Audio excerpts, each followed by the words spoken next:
দেবে গো। আমার বন্ধু, আমার ভাই, ও আমার প্রাণী শেখা, তোমাকে আমি এমন ইনস্টিটিউট বানাই দেবো রে, তুমি একদম পাগল হয়ে যাবে রে বাবা গো।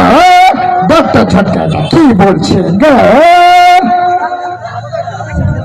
মানে চিংড়ি কবল থেকে বাঁচাই, ইম্পসিবল বলে তো, ইম্পসিবল চিংড়ির কবল থেকে বাঁচাই, ইম্পসিবল। এই ডক্টর ঝটকাকে আমি ইম্পসিবল করে দেবো বাবা গো। এরা তো আমাকে সবাই পাগল বানিয়ে দেবে গো। এই বড়দিনে যারা করেছে সবার বাড়ি রান্না, আমি চলে যাব সবার বাড়ি করে দেবো সাফা। এমন তরকারি রান্না খেয়ে খেয়ে আমি টিকটা লেগে গেছি। বড়দিনে এবার আমি ব্যাংক ডাকাতি করবো গো বাবা।